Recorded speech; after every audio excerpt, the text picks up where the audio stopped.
I am Chandni Moolchandani, your educator for history. And आज का जो हमारा टॉपिक है उसमें हम अरब आक्रमणों के बारे में पढ़ने वाले हैं। मेडिवल इंडिया में अब हम एक नए दिशा की तरफ चल रहे हैं। हमारी हिस्ट्री जो है एक नया मोड़ ले रही है आज से। The Arab conquest, Arab central Asian people, the west Asian people, they are entering into India now. 711 AD का समय है जब सेंट्रल एशिया से लोग भारत में आक्रमण करते हैं और हमारे भारत के इतिहास को पूरी तरीके से बदल देते हैं। समकालीन भारत में क्या चल रहा था वो हम पढ़ चुके हैं कि इस तरफ अरबों का आक्रमण हुआ था सिंध वाले एरिया में, नॉर्थ वेस्टर्न इंडिया में, और इधर मेन स्ट्रीम इंडिया में जो कि आज का प्रेजेंट डे इंडिया है हमारा, उसमें पाल, प्रतिहार, राष्ट्रकूट, कन्नौज के लिए लड़ रहे थे। हमने ये भी देखा कि कन्नौज के लिए लड़ते लड़ते प्रतिहार, जो कि काफी लंबे समय तक अरबों को एक नेचुरल बाउंड्री प्रोवाइड कर रहे थे, उनका ध्यान कन्नौज की तरफ जाता है और पीछे से अरब भारत देश में और अंदर तक अपनी सीमाएं फैला लेते हैं और आक्रमण कर देते हैं। आचार्य चाणक्य ने कहा है कि you have to guard the north west of India to ensure the peace and prosperity in country. उन्होंने अपनी अर्थशास्त्र में लिखा है कि अगर आपको इंडिया में प्रॉस्पेरिटी, पीस, शांति चाहिए तो आपको नॉर्थ वेस्टर्न इंडिया वाला जो पार्ट है वहां पे अपनी नजर गड़ाए रखनी है। मतलब आपको वो बाउंड्रीज ऐसे लूज नहीं छोड़नी है, क्योंकि वहां से फिर होंगे आक्रमण, और फिर जैसे विदेशी आक्रमण शुरू होंगे तो भारत में जो आगे हुआ उसी का आचार्य चाणक्य ने जिक्र किया कि वो नहीं होना चाहिए था। अरबों के आने के साथ हाई लेवल प्लंडर्स देखते हैं, हम रेड्स देखते हैं। यहाँ पे सिर्फ और सिर्फ अरब आते हैं और पहले तो काफी सालों तक इंडिया की पूरी जो वेल्थ है, सोना है, इंडिया के जो मंदिर हैं, इंडिया के जो राजाओं के महल हैं, उनको लूट कर, जहाज है जो पानी में ट्रेडर्स के जहाज हैं उनको लूट कर और इंडिया को खोखला कर देते हैं। तो अब ये रेड्स और प्लंडर्स का दौर शुरू होता है अरब कॉन्क्वेस्ट के साथ। हम अरबों के बारे में इतना पढ़ रहे हैं। ये जो अरब है ये हैं सेंट्रल एशियन ट्राइब, एंड इनके दो मेन एम्स थे कहीं भी एम्पायर एस्टैब्लिश करने के। What were they? First of all same वही एम था जो कि हम अभी तक सारे हिस्ट्री में राजाओं का पढ़ता आए हैं कि उनको अपने एम्पायर को बढ़ाना है, अपने एम्पायर की लिमिट्स, बाउंड्रीज को एक्सपैंड करना है और अपना वर्चस्व ज्यादा से ज्यादा लोगों के ऊपर कायम करना है। The same was with Arabs. वो भी अपने एम्पायर को बढ़ाने के लिए इधर उधर प्लंडर करते थे और अटैक्स करते थे।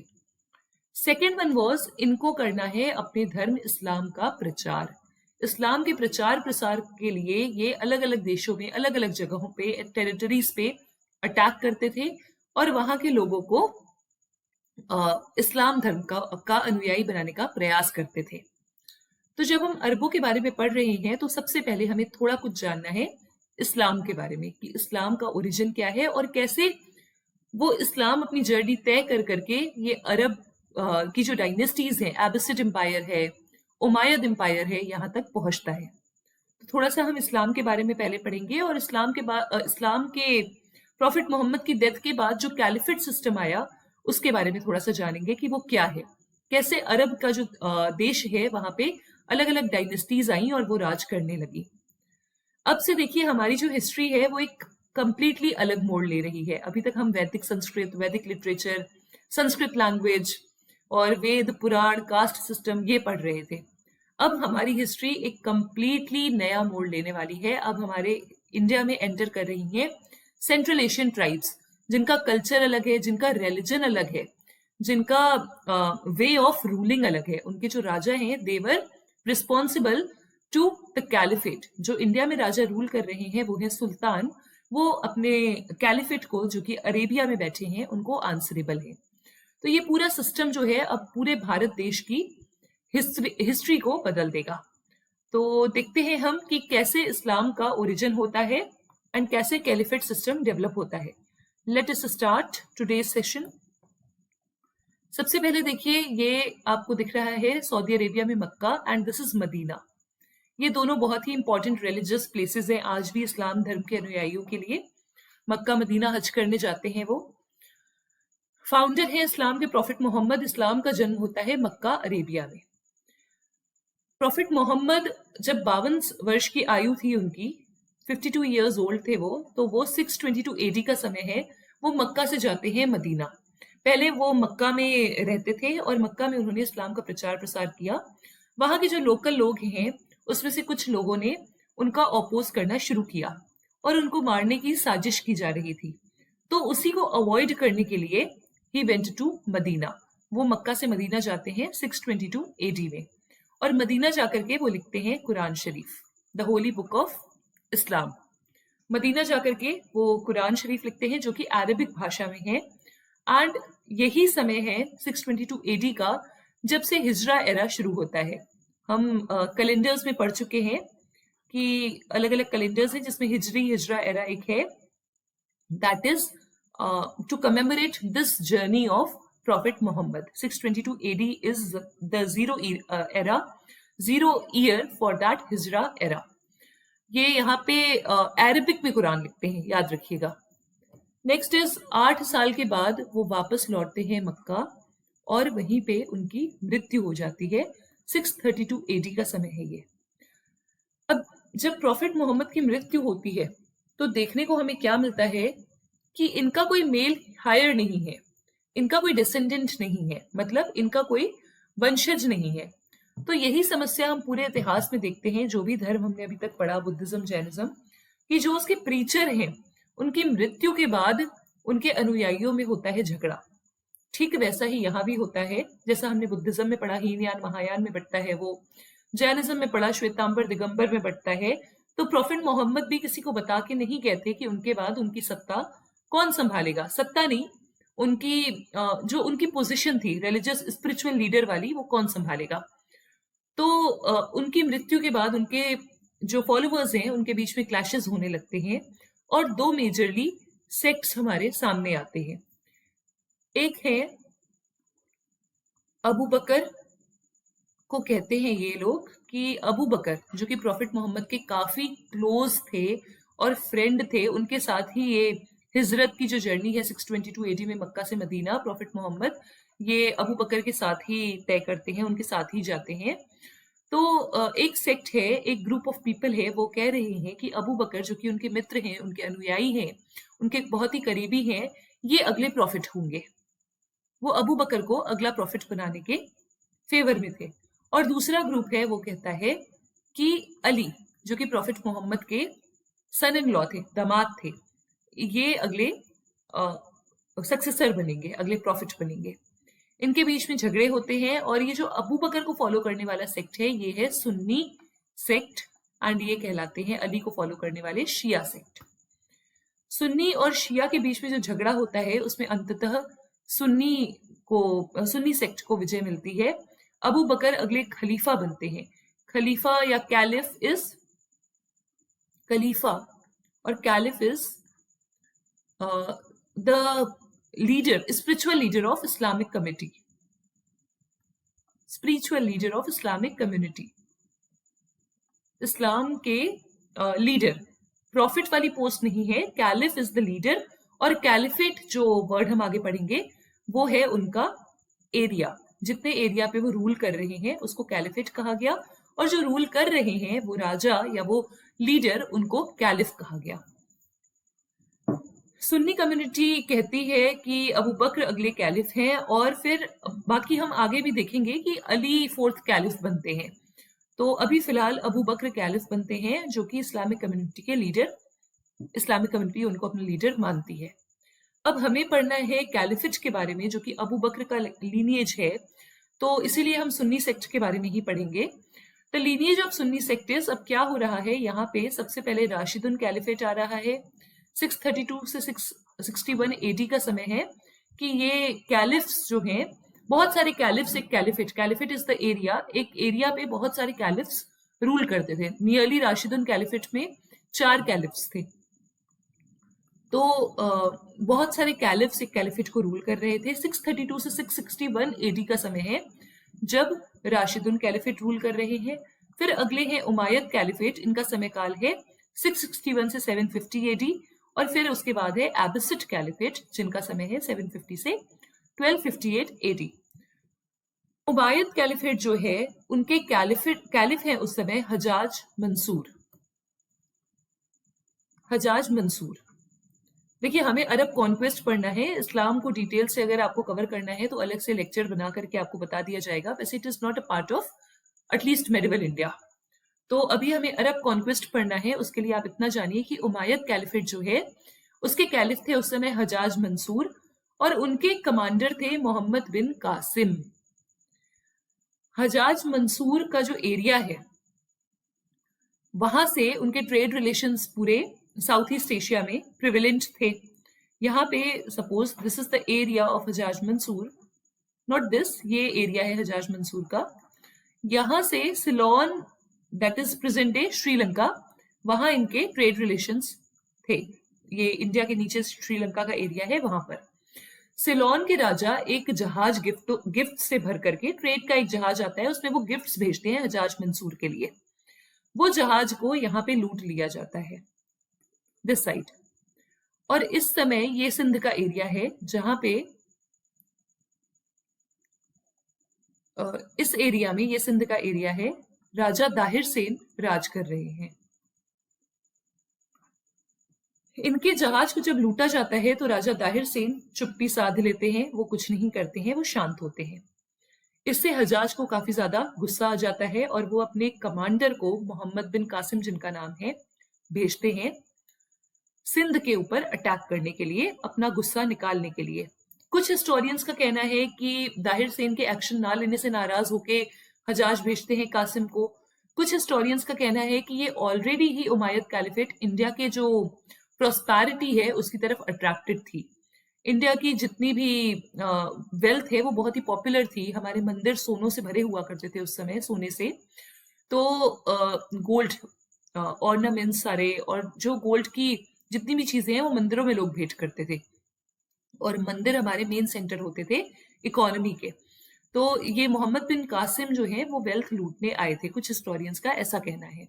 Well, it was the time of 712 AD, 712 AD का समय है जब मोहम्मद बिन कासिम आते हैं और इधर सबसे पहले देबुल का जो एरिया है यहाँ पे अटैक करते हैं, देबुल पोर्ट दिस साइड। यहाँ पे दाहिर सेन के नेफ्यू राज कर रहे थे उस समय। तो देबुल को अटैक करके और ये जीत लेते हैं मोहम्मद बिन कासिम, पूरे इस एरिया को अपने एम्पायर में मिला लेते हैं। उसके बाद वो आगे बढ़ते हैं और यहाँ पे रोअर और ब्राह्मणाबाद वाले एरिया में एक बैटल होती है, द बैटल ऑफ रोअर इन ब्राह्मणाबाद, जो कि मोहम्मद बिन कासिम और दाहिर सेन के बीच में होती है। उसमें दाहिर सेन की मृत्यु हो जाती है। मोहम्मद बिन कासिम यहाँ से पूरा एरिया अपने राज में मिला लेते हैं और ऊपर मुल्तान वाले एरिया में भी ऑक्यूपाई करके अपना राज कायम कर लेते हैं। ये जो राजा दाहिर सेन है, ये आखिरी राजा थे सिंध के जो कि हिंदू रूलर थे। उसके बाद हम देखेंगे, हमें एविडेंसेस ये भी बताते हैं कि जो राजा दाहिर सेन की पत्नी थी, जो रानी थी, वो जौहर करती हैं। आपको जौहर पता होगा क्या होता है। अगर पति की मृत्यु हो जाती है तो वो स्त्री को लूट करके ले जाते थे लोग। लाइक अगर दाहिर सेन को इन्होंने, कासिम ने हराया, तो इनकी स्त्री जो थी, इनकी जो वाइफ थी, इनको ये ले जाते और अपना बंदी बना करके रखते। तो इसको अवॉइड करने के लिए महिलाएं जौहर करती थी, आग में कूद जाती थी और अपने प्राण त्याग देती थी। तो ये थी सिंध इन्वेजन। ये यहां तक आए और मुल्तान का एरिया भी इन्होंने ऑक्यूपाई कर लिया। मुल्तान से ये आगे नहीं बढ़ पाए, क्यों?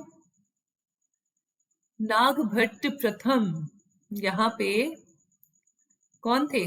गुर्जर प्रतिहार के रूलर थे, जिन्होंने काफी समय तक इनको यहाँ पे रोके रखा। जैसे ही गुर्जर प्रतिहार का ध्यान गया उधर कन्नौज के एरिया में, तो ये वाला जो एरिया है यहाँ पे अरब कॉन्क्वेस्ट हुआ और यही लोग अरब पीपल अंदर एंट्री कर लेते हैं। तो हम देखते हैं कि नागभट्ट और मोहम्मद बिन कासिम के बीच में एक बैटल होती है, the battle of Rajasthan, the first battle of Rajasthan, 738 AD में होती है, जिसमें नागभट्ट जीतते हैं और कासिम हार जाते हैं। नेक्स्ट इज, थोड़ा सा हम टर्क्स के बारे में पढ़ते हैं कि ये टर्क्स कौन है। देखिए, टर्क्स के बारे में हम पढ़ चुके हैं ऑलरेडी कि ये central Asian, west Asian tribes हैं।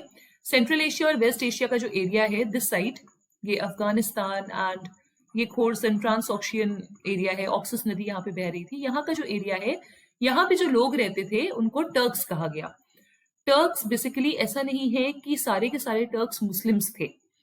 बहुत सारे ऐसे टर्क्स थे, टर्क्स के अंडर सेक्स थे जो कि मुस्लिम्स नहीं थे।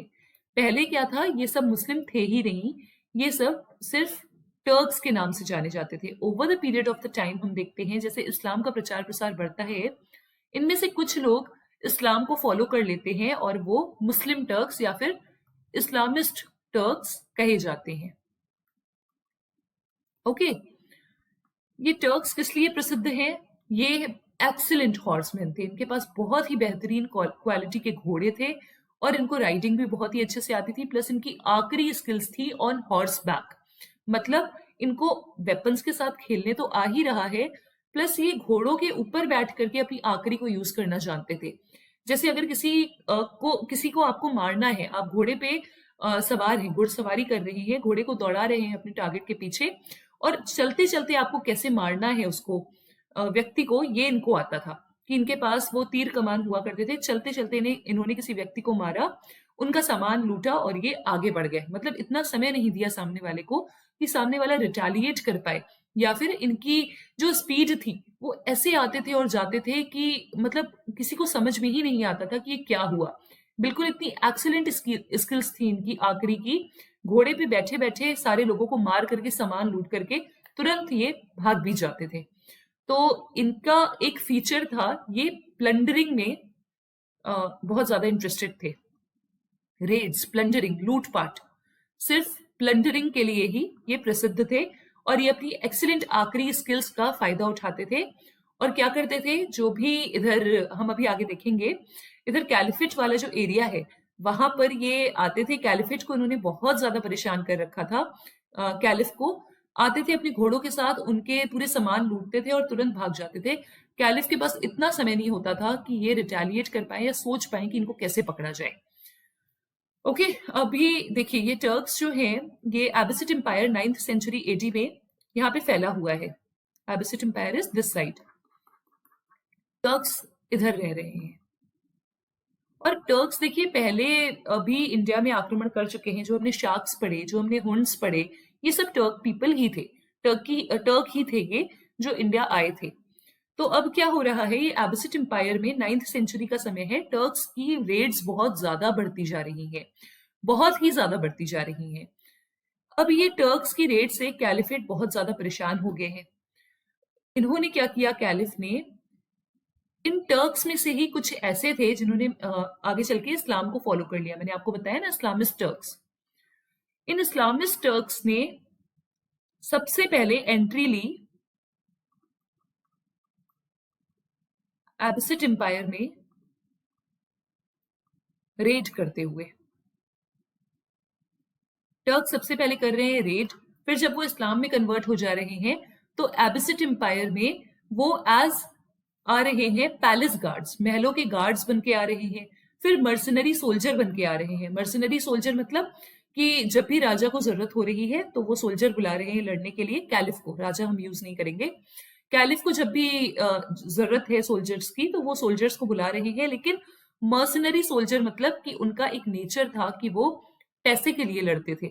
अगर आप उनको ज्यादा पैसे देंगे तो वो आपके साइड से लड़ेंगे, कोई और उनको देगा तो वो तुरंत अपनी पार्टी चेंज करके उनके साइड से लड़ेंगे। तो इनमें कोई भी लॉयलिटी नाम की चीज नहीं थी कि ट्राइब के प्रति लॉयल है या फिर किसी एक राजा के प्रति लॉयल है, कैलिफ के प्रति लॉयल है, ऐसा नहीं था। They were mercenary soldiers, they used to fight और they used to support only the one who is paying them more. जिसने उनको ज्यादा पैसा दिया उसको ये सपोर्ट करते थे। ये एबिसिड एम्पायर में मर्सनरी सोल्जर, पैलेस गार्ड्स बनकर के आ रहे हैं। इसमें से जो टर्क्स जिन्होंने इस्लाम कबूल कर लिया, इस्लामिस्ट टर्क हो गए, इन्होंने क्या किया, जो बाकी रेड्स हो रही हैं सेंट्रल एशियन ट्राइब्स से, उसके लिए ये यहाँ पर नेचुरल वॉल खड़ी कर रहे हैं। मतलब एबिसिड एम्पायर में जो टर्क्स रह रहे हैं, इस्लामिस्ट टर्क्स, वो अपनी ही डिसिडेंट्स को, लाइक जो इनके ओरिजिनली ये सारे टर्क्स ही हैं, लेकिन जिन्होंने इस्लाम को कबूल कर लिया वो अपने ही बाकी साथियों को, जो कि पहले जिनके साथ मिलकर ये रेड करते थे, अपोज कर रहे हैं। उनके खिलाफ यहाँ पे ये एक वॉल, एक गार्ड बन करके खड़े हुए हैं एबिसिड एम्पायर में कि इनको अब प्लंडर नहीं करने देंगे। तो आप ये सोचिए कि जो वहां से आ रही हैं ट्राइब्स प्लंडर करने के लिए, लूटपाट के लिए, उनकी आखिरी स्किल्स और इनकी आखिरी स्किल्स भी काफी ही बेहतर थी। तो ये बहुत ही इजीली प्रोवाइड कर दे रहे हैं शील्ड एबिसिड एम्पायर को, और एबिसिड एम्पायर को किसी बाहरी आक्रमण से बचा ले रहे हैं। अब क्या हो रहा है, एक तो उन्होंने एबिसिड एम्पायर को बाहरी आक्रमण से बचा लिया, ऊपर से इनका जो पोजीशन है ये बहुत ही ज्यादा सोसाइटी में बढ़ता जा रहा है। इन्होंने एबिसिड एम्पायर को छोटे छोटे एरिया में डिवाइड कर दिया, जैसे हम इधर फ्यूडलिज्म देखते हैं अभी तक, तो वैसे ही ठीक ऐसा ही हो रहा है कि इन्होंने कैलिफेट को, caliphate is the area of Abbasid empire, इसको छोटे छोटे प्रिंसिपैलिटीज में डिवाइड कर लिया। छोटे छोटे हिस्सों पे ये जो टर्क्स हैं ये अपना राज इन्होंने कायम कर लिया। अब जब इन्होंने अपना राज कायम कर लिया और ये कैलिफेट को प्रोटेक्शन भी दे रहे हैं, तो लोगों में इनकी पॉपुलैरिटी बढ़ने लगी। कैलिफ को अब डर लगने लगा, कैलिफेट की इंपॉर्टेंस घट रही थी और इनकी इंपॉर्टेंस बढ़ रही थी। ऊपर से हो क्या रहा है कि कैलिफेट वैसे भी रूलर्स थोड़े वीक हैं, तो कैलिफ थोड़े वीक हैं, तो कैलिफेट की इंपॉर्टेंस डिक्लाइन ही हो रही थी, वो डिक्लिनेशन का ही फेज था कैलिफेट का।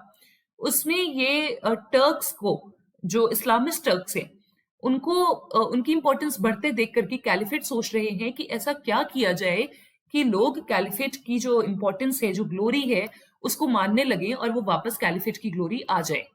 तो ये कैलिफेट के जो कैलिफ हैं, ये इस्लामिस्ट टर्क्स को कुछ टाइटल्स देते हैं, उनको ऐसे टाइटल्स देकर के, और उनके ऊपर एक मॉरल प्रेशर, रिस्पॉन्सिबिलिटी डाल रहे हैं कि आपको यूनिटी मेंटेन करनी है, और they are like working for the caliph, ये दिखाने के लिए वो इनको कुछ टाइटल्स देते हैं, जैसे कि आमिर उल उमरा। आमिर उल उमरा का मतलब है कमांडर ऑफ कमांडर्स। ये टाइटल्स मिलने लगते हैं इस्लामाइज्ड टर्क्स को बाय कैलिफेट, बाय कैलिफ।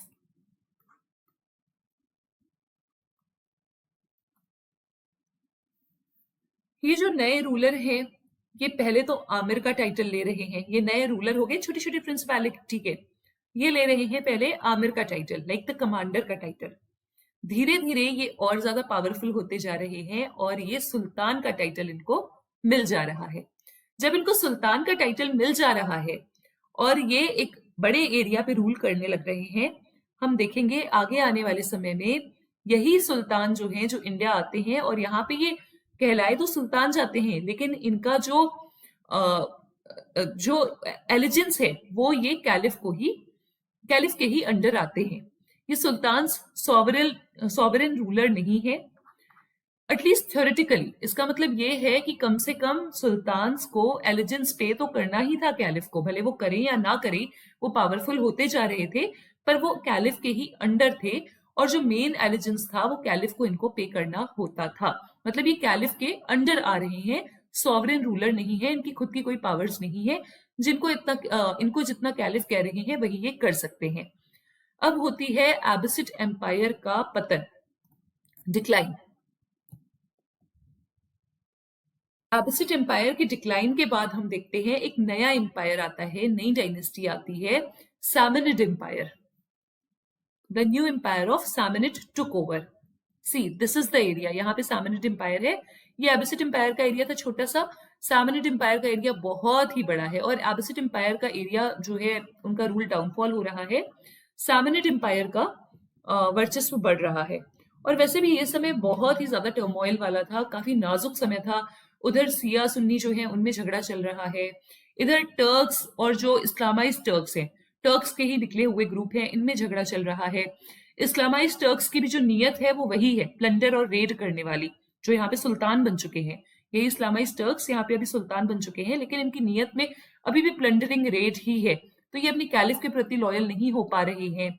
उधर से टर्क्स की प्लंडरिंग स्टार्ट है, तो पूरा बहुत ही यहाँ पे टर्मोइल चल रहा है पूरे एरिया में। Condition is not stable, unstable condition है बहुत ज्यादा। जब सैमनिड एम्पायर आ रहा है, सैमनिड एम्पायर का जो बेस है वो है ईरान। अब टर्क्स और पर्शियंस के बीच में हॉस्टिलिटीज बढ़ रही हैं। What does it mean? Islamise Turks जो हैं वो मेन लाइन ऑफ डिफेंस बन चुके हैं। सेंट्रल एशिया से जो ट्राइब आ रही है उसको बचाने के लिए, ये कैलिफेट को बचाने के लिए इनकी पावर बहुत ज्यादा बढ़ चुकी है। इस कॉन्फ्लिक्ट में एक नया सोल्जर जन्म ले रहा है। वो नया सोल्जर जो है वो है गाजी।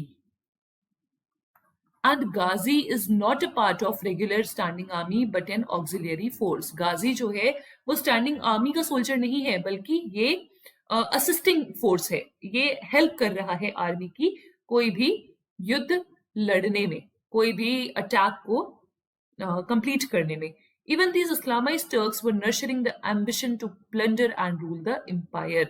ये जो गाजी हैं, आगे हम पढ़ेंगे ये गाजी का इंपॉर्टेंस कैसे है, तो आपको पता चल जाएगा। अभी आप टर्म याद रखिए, आपसे पूछ लिया जाएगा कि गाजी कौन थे। तो गाजी बेसिकली थे ऑक्सिलरी सोल्जर्स, या फिर इस्लामाइज्ड टर्क्स में से जो सोल्जर्स बने वो थे गाजी। ओके, सामनिट के एम्पायर में टर्क्स और पर्शियंस का हॉस्टिलिटी बढ़ गया। इट मींस कि टर्क्स जो हैं उनकी प्लंडर्स बढ़ रही थी, और इधर जो पर्शियंस हैं, पर्शियंस और टर्क्स अलग अलग हैं, याद रखिएगा। तो ये इनके इनके झगड़े जो हैं, इनके बीच में झगड़े बढ़ रहे थे। और हम देखेंगे कि आगे चल के कि इन्हीं प्रिंसिपैलिटीज के एक लीडर हैं जो इंडिया आते हैं अटैक करने, और ये टर्क इस्लामाइज्ड पर्शियन कल्चर को इंडिया में लेकर के आते हैं। महमूद ऑफ गजनी ऐसे ही एक लाइन ऑफ डिफेंस को सिंगल हैंडेडली डील कर रहे थे। गजनी प्रिंसिपैलिटी थी जहां पे महमूद ऑफ गजनी के फादर थे पहले, और फिर उसके बाद यहाँ अफगानिस्तान में गजनी प्रिंसिपैलिटी थी, दिस साइड यहाँ पे कहीं गजनी प्रिंसिपैलिटी थी। एक एरिया था गजनी, वहां पे आपको बताया गया ना कि इनको इंडिपेंडेंटली एरिया दे दिए गए थे। तो महमूद ऑफ गजनी के फादर वहां पे थे पहले, फिर उसके बाद महमूद ऑफ गजनी वहां पे उस प्रिंसिपैलिटी को पूरा सिंगल हैंडेडली, इवन पूरे सैमनिड एम्पायर को single handedly line of defence provide कर रहे हैं। जो भी सेंट्रल एशिया से लोग आ रहे हैं प्लंडर करने, उनको रेजिस्टेंस प्रोवाइड कर रहे हैं महमूद ऑफ गजनी बहुत ही अच्छे से। और एकदम से ये सैमनिड एम्पायर के लिए एक स्टार बन करके उभर के आते हैं। और दूसरा, ये पर्शियन रिनेसा को भी प्रमोट कर रहे हैं। दो काम इन्होंने बहुत ज्यादा जिसके लिए पॉपुलर हुए। पर्शियन रिनेसा मतलब कि वो ऐसा दौर था कि अरबिक और पर्शियन के बीच में बहुत ज्यादा झगड़ा चल रहा था, लैंग्वेजेस। मैंने आपको बताया कि पर्शियन और टर्क्स की हॉस्टिलिटीज बढ़ गई थी। एक तरफ थी अरबिक लैंग्वेज जिसपे कुरान लिखी गई थी, तो अरबिक लैंग्वेज इम्पोज की जा रही थी पर्शियन लोगों के ऊपर।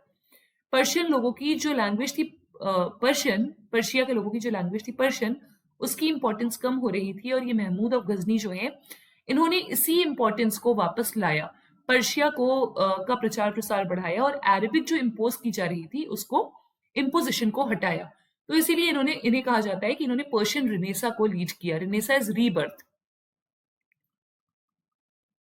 एक नए दौर की शुरुआत, रीबर्थ। तो this Turkish Islamist Persian culture came to India. Mahmud of Ghazni जब इंडिया आते हैं, इनके साथ यही Turkish Islamist Persian culture India आता है। Why Turkish Islamist Persian culture? क्योंकि ये है टर्किश और इस्लामिस्ट पर्शियन के मिक्सचर, राइट? इसीलिए टर्किश इस्लामिस्ट पर्शियन कल्चर, एक मिक्स्ड कल्चर इंडिया आता है महमूद ऑफ गजनी के साथ। Okay, so this was all about the introduction of Arab conquest. अरब कैसे आते हैं भारत में, महमूद ऑफ गजनी आते हैं, मोहम्मद बिन कासिम आते हैं, ये हमने पढ़ा।